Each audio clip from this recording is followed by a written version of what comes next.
Hold up, I ain't trying to stump, man, but the Yeezys jumped over the jump, man. I be in and out of arenas like I'm Scottie Pippen. Left my elbow in the pot, a la Vince Carter. Bitch, you wasn't with me shooting in the gym? James Harden with the range on me, nigga, way back. Coach, they won't knock me off my pivot, forget it. Been flowing stupid since Vince Carter was on some through the legs arm and a hoop shit. And you can live through anything if magic made it. Ladies and gentlemen, if you don't know, now you do.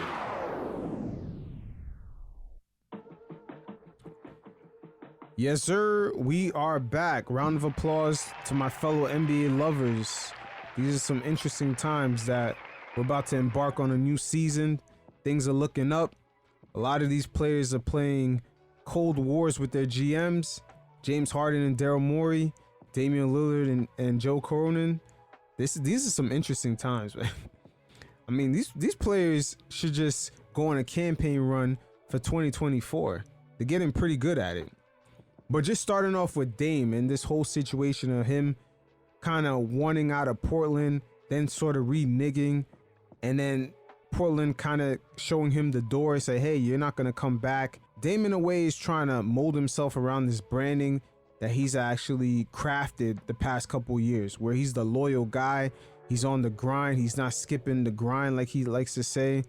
But unfortunately, Portland, they're way overdue for a rebuild.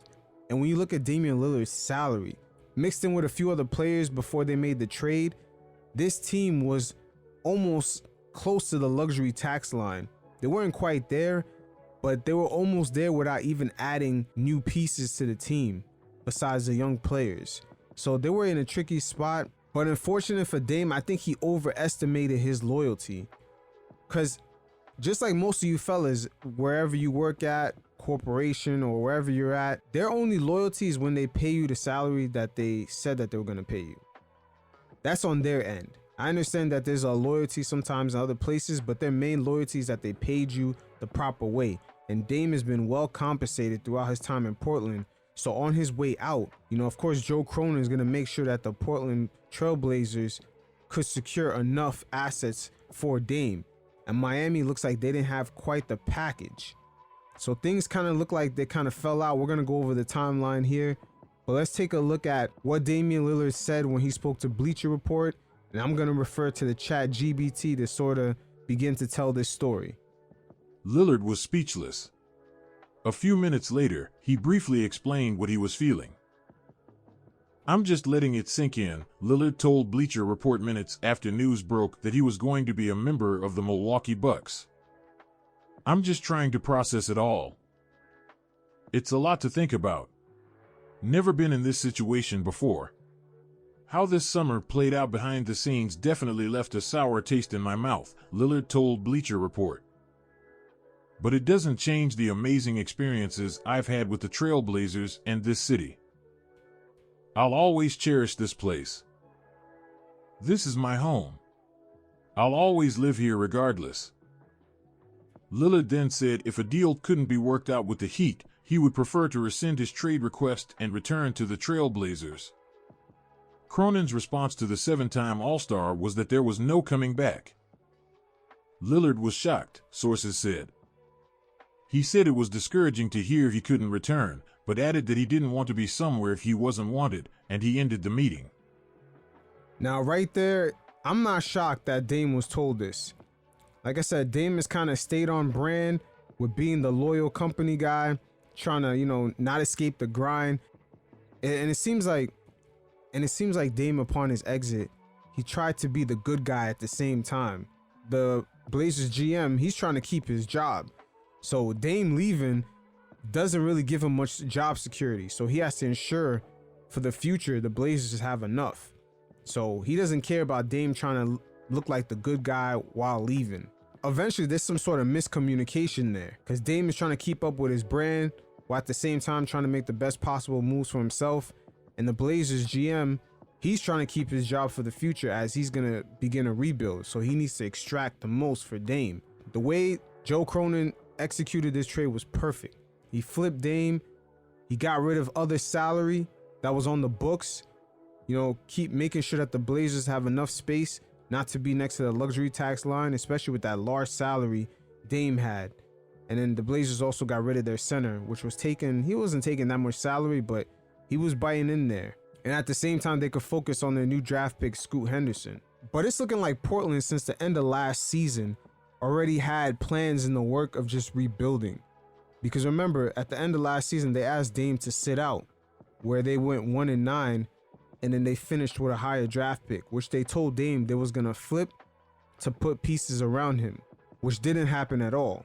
Dame did speak about not wanting to sit out those last few games at the end of the season. He was really disappointed about that, but he thought it was for the betterment of the team. And he even cited that he called it a calf injury, which is interesting. I'm surprised the league don't investigate that. But just looking at the timeline, it seems like things got worse in September. And this is after, of course, the Charlotte Hornets, I'm not sure if Jordan was still the owner, of course, skipped out on Scoot Henderson, which was the obvious pick for his talent level. I think that caught the Blazers by surprise, and it pretty much cemented the rebuild and Dame's exit. And this is what, without even Dame even knowing, it's just pretty much cemented it. You gotta play like Scoot Henderson. He's marketable. Even if he can't bring the Blazers to I guess a deep playoff run or a championship, it don't matter. As long as he's marketable, they can make some money. They're gonna move off of Dame. So let's check out the timeline right here with ChatGPT of what went down. So on September 11th, he started showing up at the Trailblazers practice facility to work out. He went in for 8 days. He said Cronin did not address him once. There's that passive aggressive thing that tends to happen in a lot of companies. When they're feeling a type of way about something, they don't really acknowledge it. We've seen it play out with the Warriors with the Draymond Green and Kevin Durant argument. Them never fully addressing it for the whole season, it kind of cemented Kevin Durant's decision to leave. Lillard said, "I went into the facility because I was still on the roster, and usually that time of the year is when team activities start to pick up as a group. I wasn't confident I would be moved, so I showed up to be in the mix. I didn't go there to cause any problems," Lillard continued. I believe Lillard with that. He didn't really go there to cause any problems. Lillard seems like a genuine, loyal dude from Oakland, but he's in the business world, and he knows there's going to be a lot of politics with this playing out. And also for the image he, crafted for himself, the loyal company guy that doesn't want to go anywhere, he's not going to leave his city. He's got to stay on brand. He got to stay on code. But I don't think he gave the Blazers a lot of options with Miami. I mean, it's rumored that Miami only offered 3 first-round picks and Tyler Hero in a 3-way team trade. Honestly, for what the Bucks got back with Jrue Holiday, and they were able to flip him for more picks, more assets, and even those assets like Grant Williams and Brogdon, they could flip those again. So Dame and his agent definitely were kind of forced to look to other places outside of Miami, because they pretty much were asset deprived compared to what other teams was going to offer. "I wasn't confident I would be moved, so I showed up to be in the mix. I didn't go there to cause any problems," Lillard continued. "That's not my character. If they felt that way, it wasn't my intent. I was just trying to get acclimated, and everyone was happy to see me. Every single person except Joe. He never spoke to me. And when I noticed that, I made up in my mind that I'm not going out my way to speak to him." So pretty much at that point, Dame and his agent were not speaking at all. That's very interesting. I believe, Dame is, like I said, he's softening his blow. He's playing a little Cold War tactics, but I believe him and his agent kind of interfered in some of these trade talks when Portland was clearly shopping him around to other places.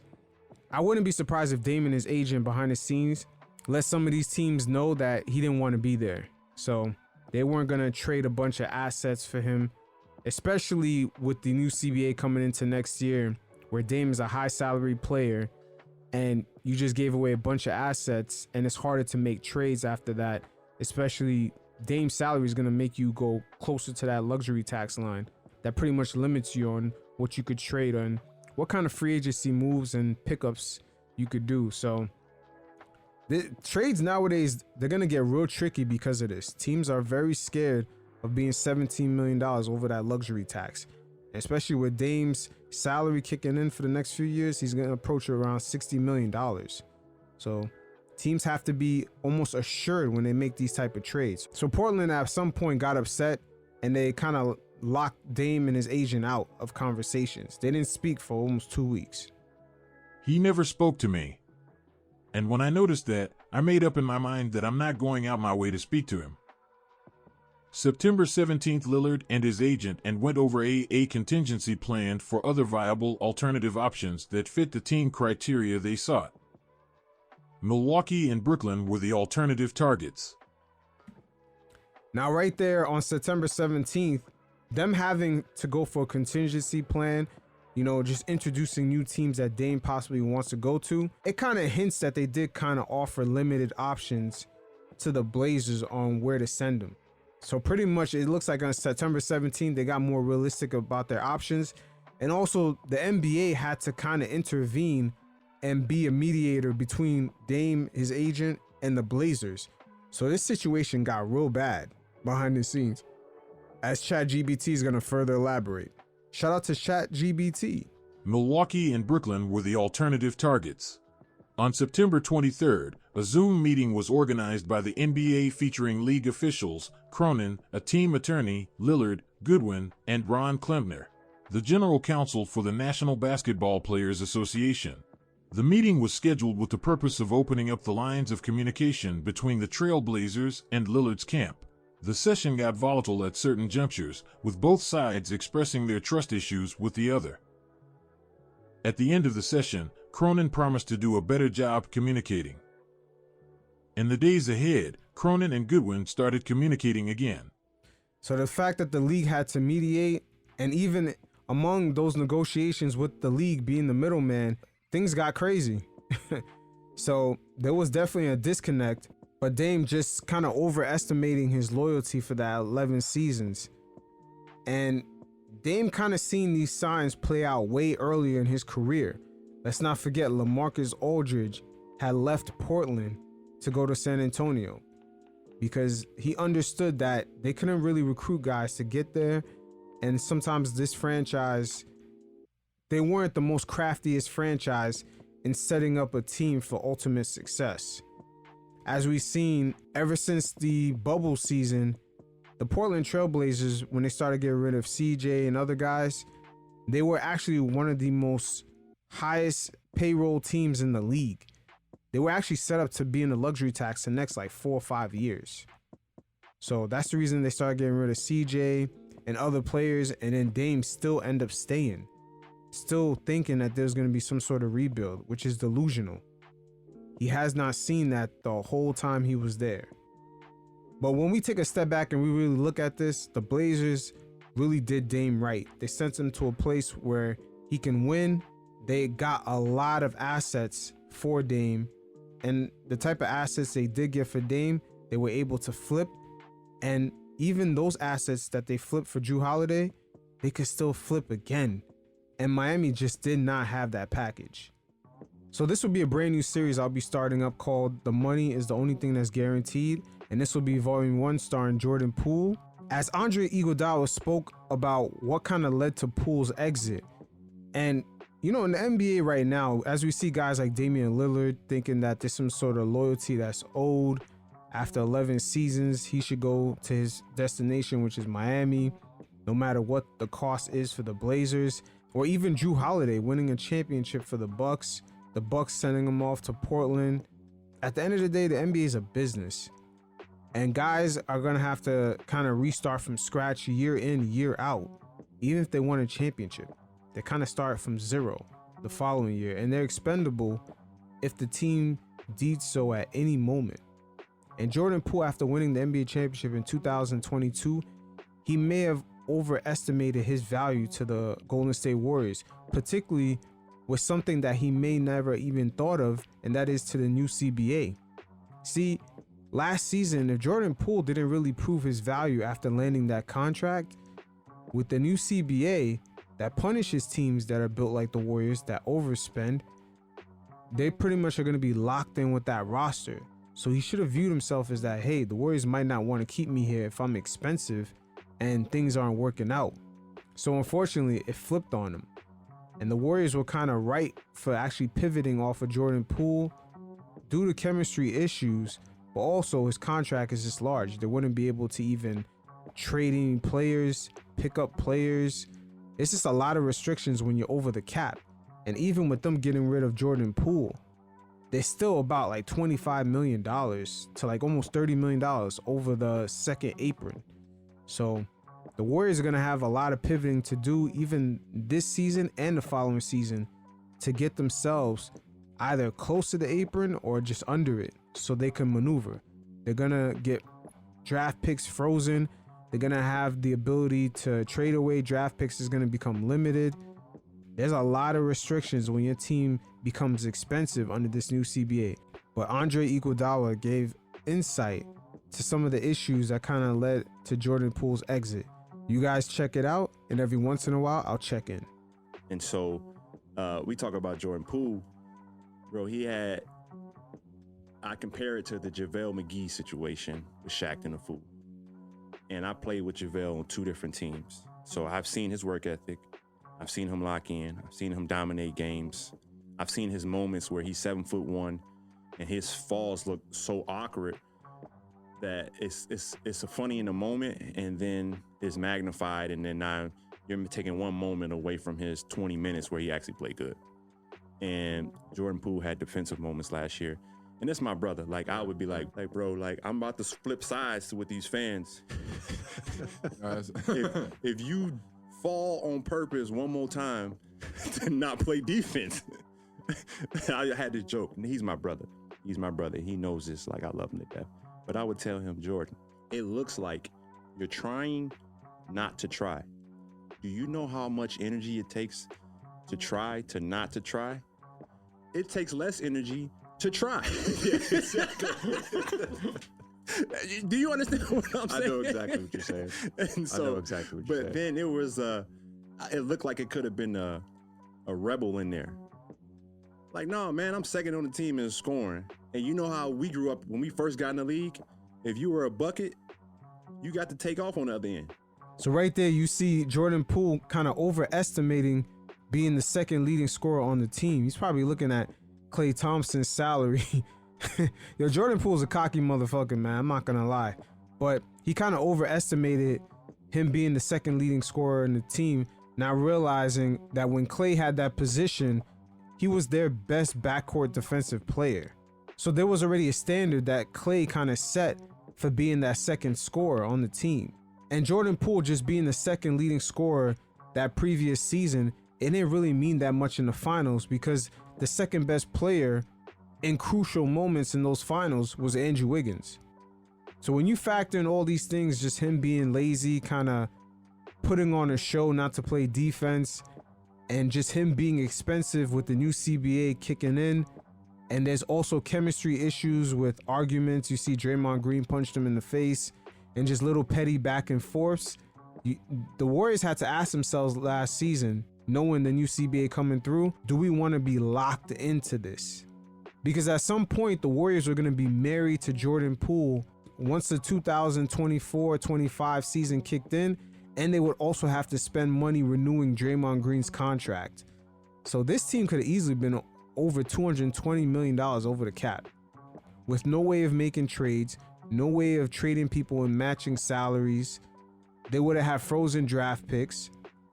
They would have had limited draft picks to send away in trades. There's just so many limitations for teams that are designed like the Golden State Warriors.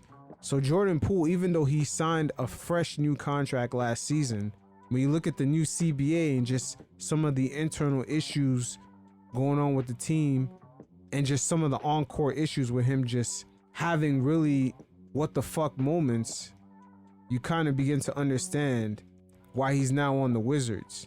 And they sent him over to the Wizards for almost nothing. So that says a lot. But hey, in this league, the money is the only thing that's guaranteed, boy.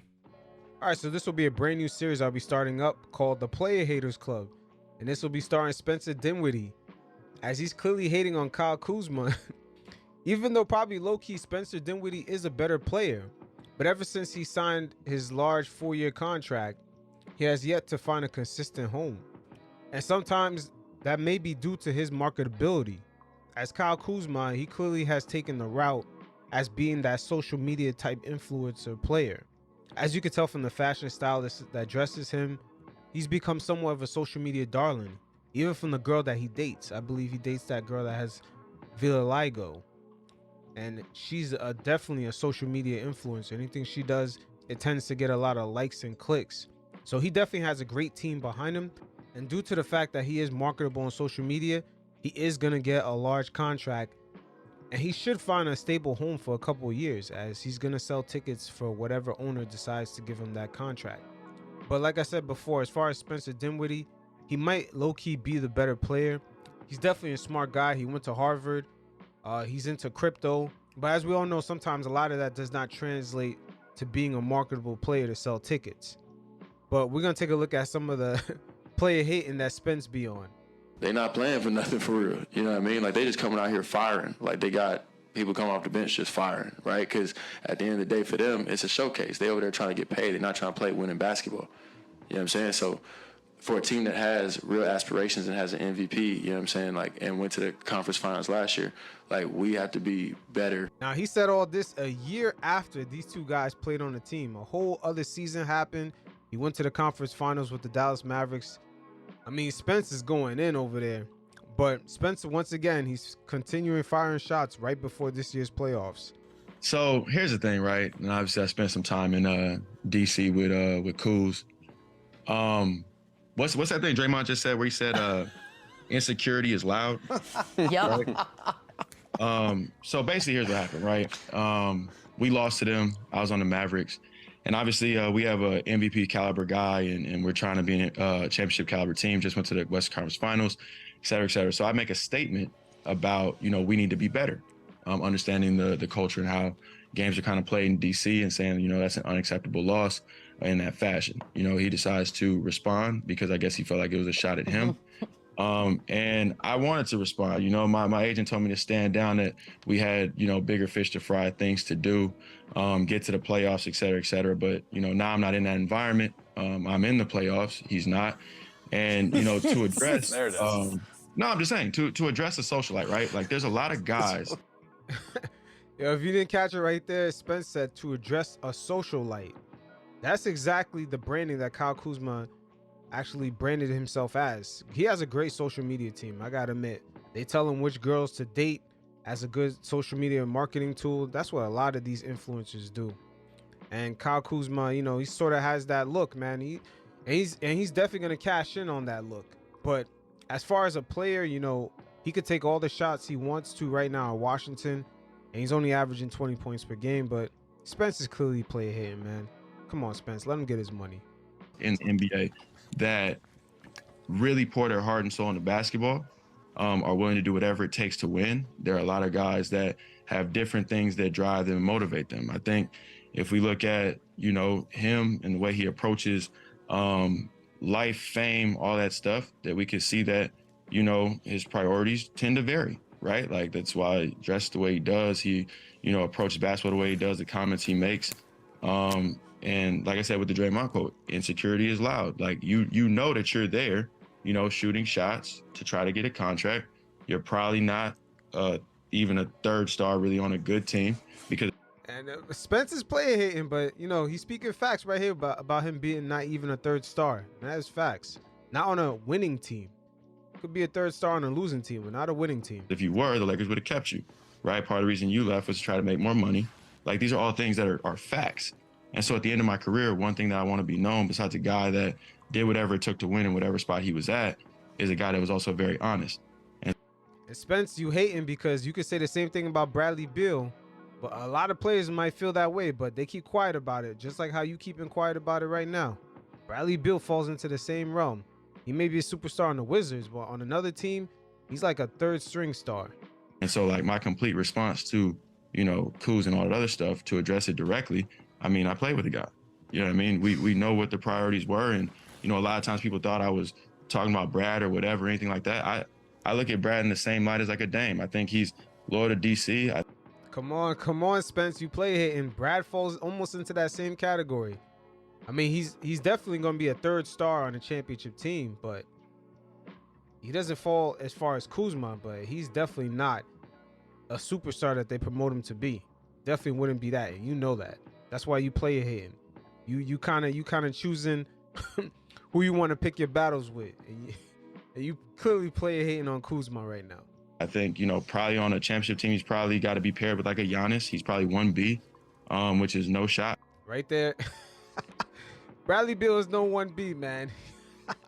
He's going to be the 1C. He's going to be the complimentary player to the 2 stars. Come on. I know on a championship team, I'm probably the third guy, kind of like a Drew Holiday with a Chris Middleton. And, Damn, Spence puts himself as a third guy. I don't know about that, Spence. Once again, Spence is play hating completely. Giannis or whatever. I'm very secure with who I am in my career. I know on a really good team, I can be a number 2, kind of like we are right here with the Brooklyn Nets. We got Mikal, we got me. We're still a playoff team. We're able to. Okay, right here is where Spence loses me. He takes the credit for them being a playoff team in Brooklyn. We all know Kyrie and KD got that team to 4th seed, and you guys barely hung on to that. Keep the ship right. But in DC, if you got 3 max dudes, Porzingis, Brad, and Kuz, like how you missed the playoff. Like none of these things make sense. You know what I'm saying? Unless your priorities aren't in order. And so I would say that's my probably full monologue to that. And low-key, he's kind of shitting on Bradley Beal without even realizing it. A lot of that has to do with Bradley Beal also. How do you even not make the playoffs? So they say Bradley Beal's a superstar that he is. That has to fall on Bradley Beal. Now, Kyle Kuzma had responded in a series of tweets after hearing all this player hating from Spencer Dinwiddie. I'm going to refer to the chat GBT for you guys to hear what he had to say. Okay, so since I'm so famous, let me give you all some clout. I'm usually unbothered but things on the internet, but I will not allow this delusional guy to continue to talk about my teammates and I. 1. Insecurity is loud. The Wizards and I have so much real estate on Dinwiddie Island. This guy got signed by a team 60 milliseconds and was traded before the following season was over.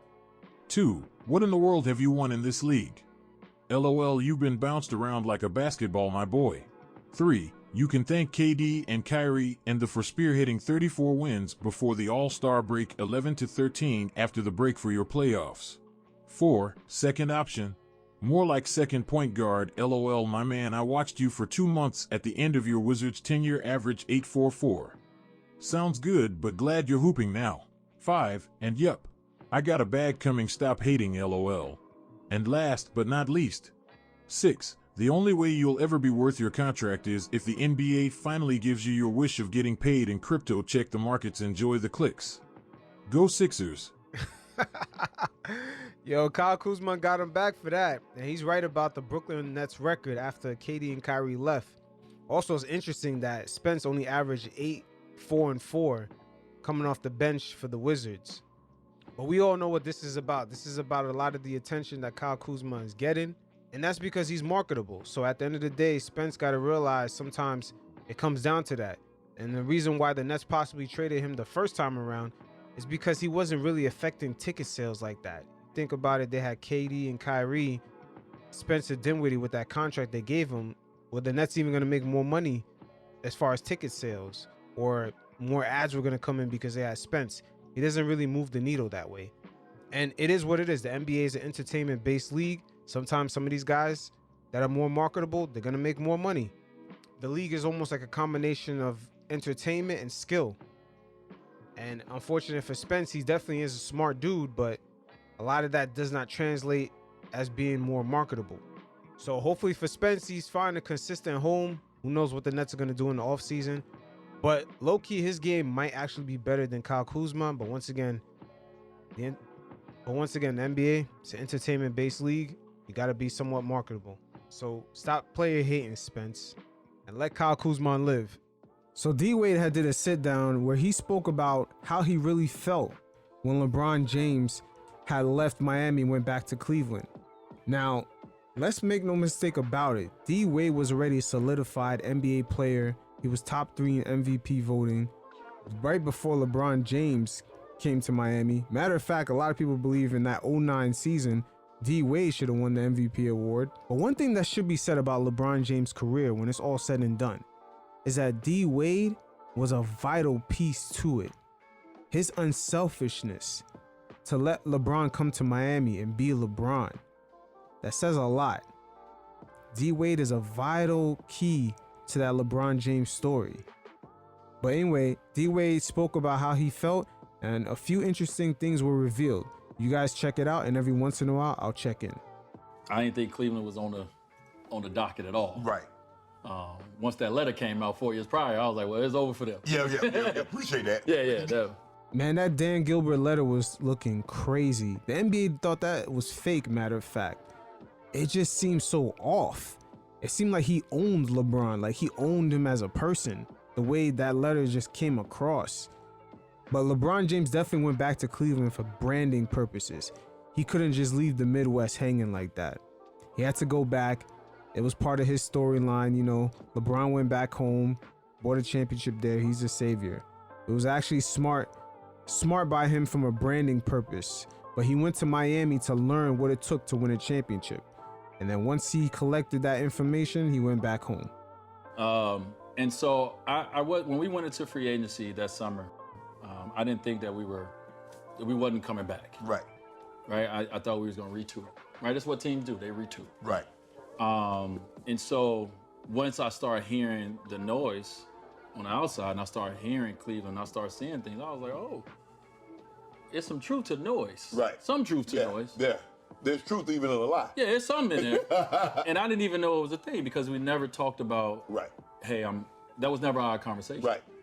And so it's interesting. D-Wade was completely left out of that. Even though I'm pretty sure before LeBron went to Miami, you know, they already spoke about this years prior. Because if you look at D-Wade, Bosh, and LeBron, when they were eligible to sign their rookie extensions, that last year, they took 1 year less, all three of them, so they could be all free agents at the same time. I believe Melo was supposed to do the same thing, but he took that extra year's money. So that's why Melo didn't qualify in that sweepstakes. He re-signed with the Knicks, I believe, a year later. So they definitely planned it ahead, interesting enough, but LeBron James is making plans on his exit without D-Wade. When I did get the information from him that he was headed back to Cleveland, I mean, I took it like I take everything else. I took it on the chin because I'm not a selfish guy. I mean, I have selfish acts and selfish moments, but my whole being is not selfish. Right. So, and definitely not. D-Wade is not selfish at all. I mean, there was a point in 2006, 2007, 2008 that D-Wade had more commercials than LeBron James. He had a bunch of T-Mobile commercials. He was that finals MVP. He had crazy highlights of just him dunking on people. He was already an NBA champion. D-Wade was already solidified, man. So if that's what that man want to do for his life, like, I support him doing it. I just got to now figure out my life because I had a whole different plan for how I wanted mine to go. Right. And, you know, especially with him taking that pay cut, I could only imagine with LeBron leaving. The fact that D-Wade just lost out of some money in the past few seasons just so LeBron can come, and now he's leaving. He already opted out of his deal, and he gave up his stardom for LeBron James to shine and for them to win championships. One thing I told him in that moment, we were sitting outside the plane. I think even the camera crew might have got us talking because we had just flew back in from Vegas before the announcement was made the next day. And we're sitting out there, and I told him, I said, man, listen, everybody's gonna win no matter what you do. If you stay here, we all win. LeBron James stays in Miami, we win. You go to Cleveland, Cleveland's gonna win. Ultimately, you gotta do what's best for LeBron. Right. And so if this is what's best for LeBron James, Savannah James, Bryce, and Bronny, and Zuri wasn't at that stage yet, if this was better for your family, you got my, if you're looking for blessing from me, you got my blessing. Right. Right? I'm not gonna hold you back. Now I gotta go deal with my side because I had a whole different mentality. I opted out of my deal, I did all these things because I'm like, hey, we retooled. Right. And so a lot of people like to say, like, was it a part of me that was a little pissed? Yeah, I'm human. Right. Hell yeah, D-Wade was pissed. Hell yes, D-Wade gave up major real estate that he had within the NBA as being Mr. Miami, being Mr. T-Mobile commercials, being the leader of his team, the NBA Finals MVP. People have that reputation of D-Wade. Once LeBron came, Miami became all about LeBron. So once you give up that real estate, it is very difficult to get it back. And especially at the age D-Wade was at, he was not going to get that real estate back. I don't want to lose the best player in the game. Right. What do we do to lose? Why did we lose him? Right. And also, too, now I got to figure out my future. Right. Right? Because I've given up a lot of my stardom and I've given up my place for you to step in and help lead us. And so it took me a while, and Brian and I had a conversation later once before I got to Cleveland about that moment and how I felt. Now, that right there is very interesting. They did not talk about LeBron James' exit until D Wade went to Cleveland. That's years later. That is very, very interesting. And that was the season which D Wade, I remember he was making comments how that year in Cleveland, it felt like that last year in Miami, which everyone knows was turmoil. That last year LeBron James was there, guys was kind of burned out of going into the finals 4 years in a row. It wasn't really good. I was wondering what was happening behind the scenes, but everybody from the Miami Heat team always referred to that season as like there was something lingering in the air, that just bad vibes. And D Wade had mentioned to the media that him being in Cleveland, he's getting those same type of feelings. And right after that, D Wade was traded to Miami. And when he asked LeBron, did he know anything about it? LeBron James said no. Very interesting. But once again, remember, D Wade had Allen Iverson introduce him to the Hall of Fame, and LeBron James was not present. So I wonder how that relationship is really like. But it's interesting enough that D Wade just exposed that they actually talked about him leaving Miami once D Wade got to Cleveland, which is years later. You would think that they was best friends from the way they was kind of marketing it to the NBA audience. Right? Like, and how he felt. We sat down as men and we talked about that moment, and we moved on from it. But Dwayne Wade, aka Flash, let's not forget what he was. NBA Finals MVP. He actually outperformed LeBron in that 2011 NBA Finals against the Mavericks. With LeBron James, I think he almost averaged about 15 points. D Wade almost averaged 30. D Wade was that guy. He had more commercials than LeBron at the end of the early 2000s. Mr. Wade County himself. But when you give up that type of real estate to someone like a LeBron James, you're really not going to get that back. But you guys definitely hit up the mailbag. I'll leave the link below. Hit me up with your questions. I feature in a segment of the show. So until next time, you fellas stay safe. Peace.